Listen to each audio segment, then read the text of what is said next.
Hello and welcome. I'm so glad you're here. If you've been watching this channel for a while, you can already tell that this video is different. This isn't a stream highlight reel. This is a video made specifically for you. And to start this different video, I want to unveil my master plan. If you've already watched a few of the stream highlight videos, you've likely seen me welcome a new Twitch follower. For people who don't use Twitch, a Twitch follower is the same as a YouTube subscriber. You may never have seen such a warm welcome for a new follower before. It begs the question, why the excitement? Why do I welcome each person as a member of a family? Also, what family? My ambition is a simple one. I want to create a community that enables people to both enjoy life and empowers people to also improve their life. This community is the Plain Talk family. However, this is probably news to you. When I stream on Twitch, I typically open each stream by discussing real-world topics like finance, self-care, how to constantly get promotions at work, and so much more. But the YouTube portion of the Plain Talk family doesn't see those discussions. But you who are watching this on YouTube, are important to me. I want you to have the same benefits as part of the Plain Talk family. I want you to enjoy life and have the ability to improve your own life, even if you don't watch me stream on Twitch. Therefore, I'm creating this video. If this video goes well, I'll create more videos like this in the future. Today, I'll be talking to you about what Gwent teaches you about life. Let's begin by defining Gwent. As the video progresses, I'll dive into more detail in certain areas about the game, but for now, the basic definition we'll go with is that Gwent is a digital card game where players battle each other with decks of cards that each player has selected for themselves. The first place I want to dive deeper into this topic is the nature of picking your own cards. As of recording this video, each Gwent deck has a minimum of 25 cards in it. You get to pick from hundreds of different cards. But before you go and only pick the best cards, there is a constraint to be aware of. Each card has a provision cost associated with it. One card might be very weak and have a provision cost of just 4, while a strong card might have a provision cost of 11 or more. There's a limit to how many provisions you can have in your deck. Therefore, you can't make all the choices you want. You have to maximize what you have. In economics, there is a concept called opportunity cost. According to Investopedia, opportunity cost represents the potential benefits an individual investor or business misses out on when choosing one alternative over another. Simply put, when you are selecting one option, you are passing up on all other options. In the case of Gwent deck building, your 25 card choices are excluding hundreds of other potential choices.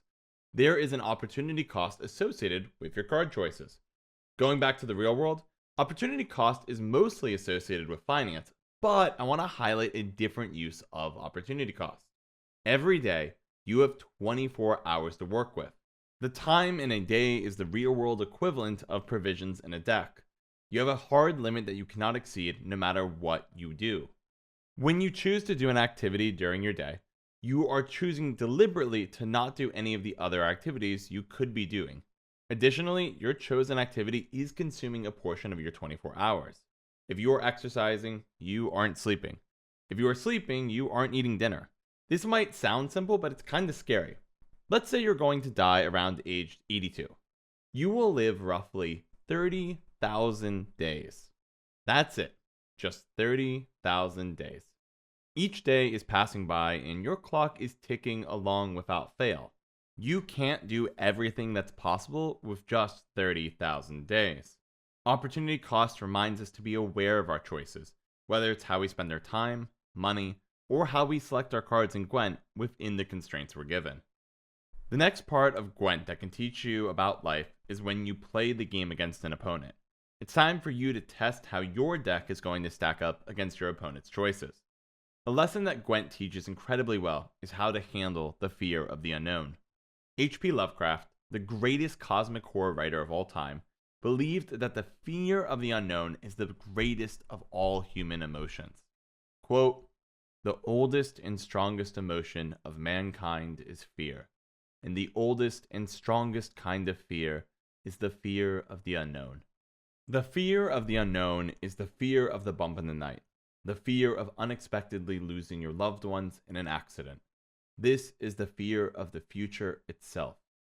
In a game like Mario, there is no genuine fear of the unknown. When you run into an obstacle you did not expect, you die and get to try again. You now know what the future holds and can navigate around it accordingly.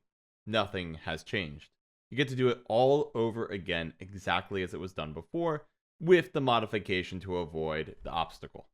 In Gwent, you do not get to know what cards your opponent has and are constantly forced to face the unknown.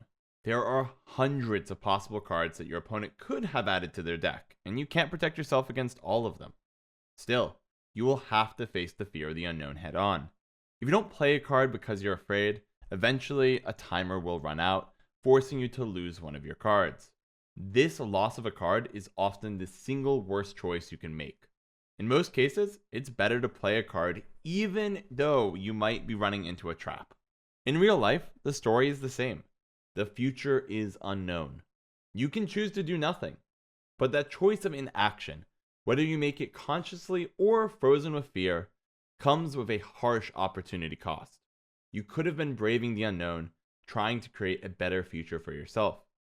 In life and in Gwent, you may lose. But in life and in Gwent, you can try again. Unlike Mario, it won't be the same as last time. Time has passed in life, and you will play a different opponent in Gwent. But you've learned from your previous failure and are more experienced than the last time you faced the unknown. It's also important to remember that in Gwent and in life, even the best will fail. In Gwent, you may have created the best deck, but even the best deck can't always win. There are just too many potential cards your opponents could have to always be prepared. You will taste failure on occasion, even if you are the best Gwent player in the world with the best Gwent deck. This is also the reality of life. You cannot anticipate everything that is ahead.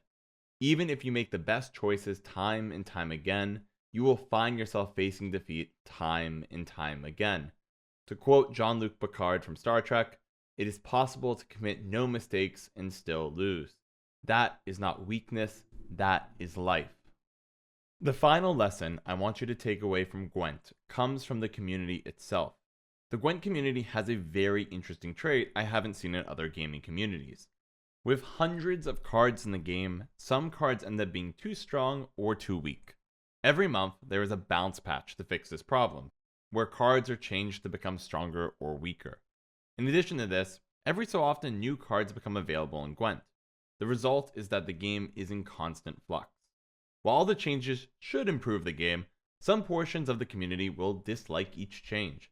Each change will drive some players away from the game. Now, bounce patches occur in lots of games, and each patch drives some players to the point where they stop playing the game permanently. That's just part of modern gaming. In many games, you either keep playing even if you dislike the change, or you quit forever. But where Gwent is unique is that people are willing to temporarily leave the game and then come back later on. In life, people often think in absolutes. You will do that, or you will stop doing that. The thought of temporarily walking away rarely comes to mind. That choice of walking away is what I consider a gray choice. It's a choice that isn't as simple as yes or no. For example, perhaps you're unhappy with your job. Instead of thinking about quitting or toughing it out, perhaps you should be thinking about how you can evolve the position to have more of what you enjoy and less of what you don't. Perhaps you could move laterally inside the company to something you would like more. Perhaps you should leave the company temporarily and come back later on. These gray choices are not simple, but they are important. You can leave and come back to playing Gwent in the future when you like the state of the game more. You can do more than just permanently walking away or enduring the current reality of the game. By being honest with yourself about your problem, you may find creative solutions that are better than the standard fight or flight options. Sometimes the best solutions will be an absolute yes or no choice. Sometimes the best solutions will be more complex. These are just some of the lessons you can learn from Gwent. I hope you enjoyed this video and learned something from it. Let me know your thoughts on this video down below. Thanks for being part of the Plain Talk family.